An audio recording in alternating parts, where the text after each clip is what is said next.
les anticipé que íbamos a tener más de los festejos de Yom Ha'atzmaut.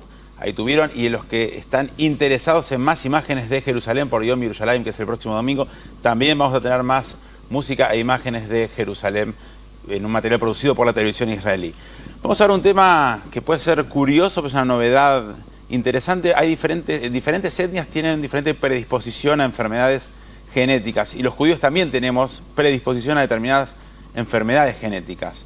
Hay una institución y hay profesionales que estudiaron eso y se puede hacer una tarea preventiva interesante, y por eso lo queremos comentar aquí en el programa. Está con nosotros Melina Klurfan. Bienvenida. Muchas Melina, gracias. Vos sos representante acá en Argentina de Yerusha, ahora nos vas a contar en qué consiste. Y Bettina Gluck, uno de los casos, nos vas a contar cómo lo viviste vos, cómo es tu caso y en qué puede servir este análisis que se hace previo. Bueno, Melina, contanos un poco primero, digamos, qué es Yerusha y cómo trabajan sobre estas enfermedades a las cuales distintas etnias tienen mayor predisposición, y cuáles son las más comunes en los judíos. Bueno, Yerusha en hebreo quiere decir herencia.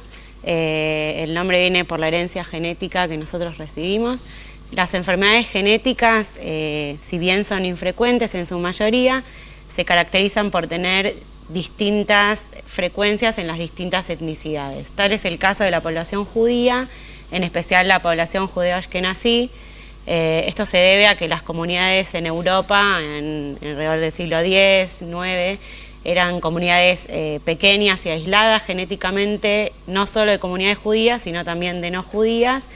Y bueno, los miembros de las comunidades tendieron a casarse entre sí, y esto tiene una implicancia hasta el día de la fecha, que nuestro background, nuestro entorno genético es mucho más homogéneo que por ahí algunas otras etnicidades. O sea, vos los casos que nos vas a contar son más que nada de judíos ashkenazíes, lo que comúnmente se llaman rusos, digamos, pero los sefaradíes también tienen otras propias. Claro, mismo los sefaradim, que no son solo los...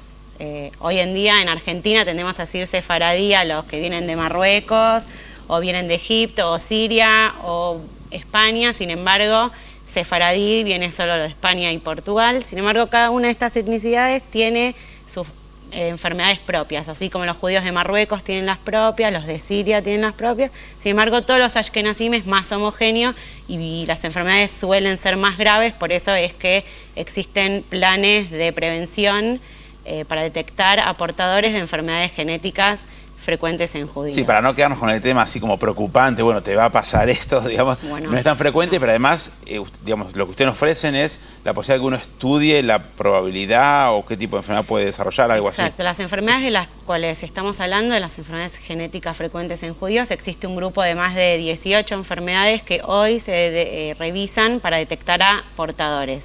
Portadores que, si estas enfermedades son recesivas, quiere decir que si bien nosotros tenemos dos copias de cada gen para todos los genes, una heredada del padre y una de la madre, en las enfermedades recesivas hace falta que ambos genes estén mutados para que la persona manifieste la enfermedad. Estas enfermedades son recesivas, con lo cual uno puede ser portador de una de estas enfermedades y no saberlo. Como normalmente los portadores no manifiestan ningún síntoma de la enfermedad, pueden transmitirla de generación en generación sin que esta enfermedad se haga visible en una familia. Lo que nosotros tratamos de hacer es justamente esto, detectar a estas parejas en que ambos son portadores.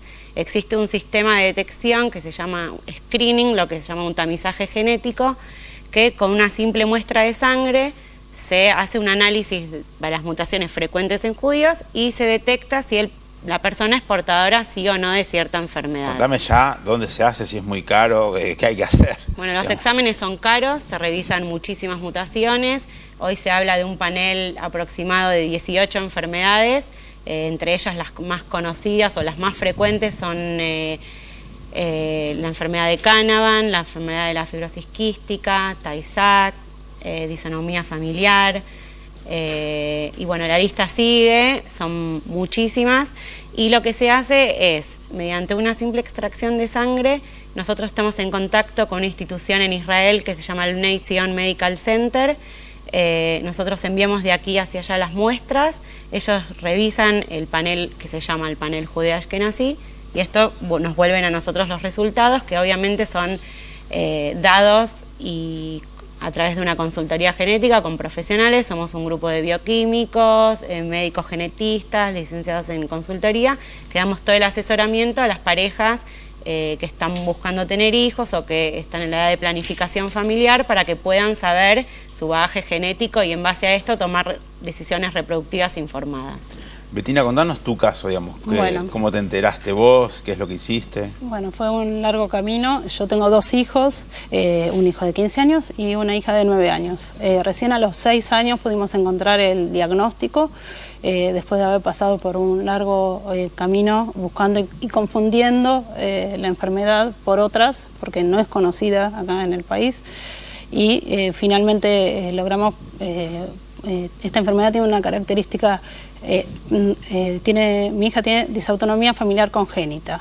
Que es una de las más comunes, como nos decíamos. Sí, sí, es propia de la colectividad que nací. De hecho, perdón que te interrumpo, la frecuencia de portadores es 1 de cada 27 a cada 30 judíos ashkenazíes. Esto significa que si agarramos a 30, uno va a ser portador para disautonomía familiar. Es alto, ¿no? Claro. Es un índice alto. Y si nos juntamos 2, bueno, hay un 25% de probabilidades que nazca con esta enfermedad. De hecho, yo tengo un hijo sin la enfermedad, normal, totalmente, y la nena con la enfermedad. ¿Y vos pudiste contactarte con ellos o todavía no estaban? Digamos, ¿cómo? No, esto fue previo. Recién en el 2001 se descubre el estudio genético y mi hija nace en el 2002. Y bueno, como decía, hace 6 años, a los 6 años recién se diagnosticó, y ahí... tampoco hay información acá en la Argentina, entonces tuvimos que comunicarnos y ver la forma de llegar. Hay 2 centros de atención, uno es en Argentina, otro es uno es en Estados Unidos, otro es en Israel. Y ahí nos empezaron a dar pautas cómo manejar la enfermedad, ¿no? Bueno, y está todo encaminado. Y está más encaminado, tiene sus tratamientos paliativos. No hay cura en esta enfermedad, y bueno, gracias al diagnóstico fue evolucionando notablemente.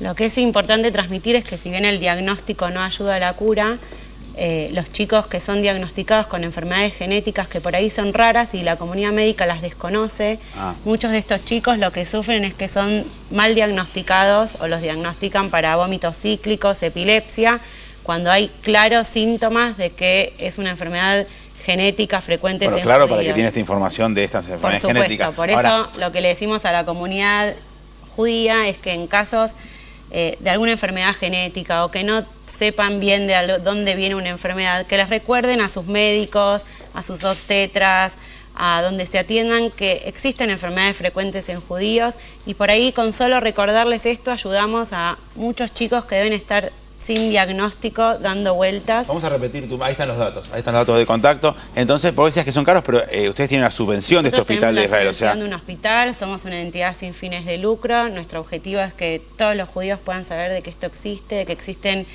sistemas de screening, sistemas de detección, que se puede detectar a portadores, y que esta información los pueda ayudar a tener una decisión informada en cuanto a la reproducción familiar. Betina, en tu caso, por ejemplo, ¿qué consiste la enfermedad y cómo es el tratamiento? Puntualmente lo que quería, advertir es que la característica principal es que no tienen lágrimas.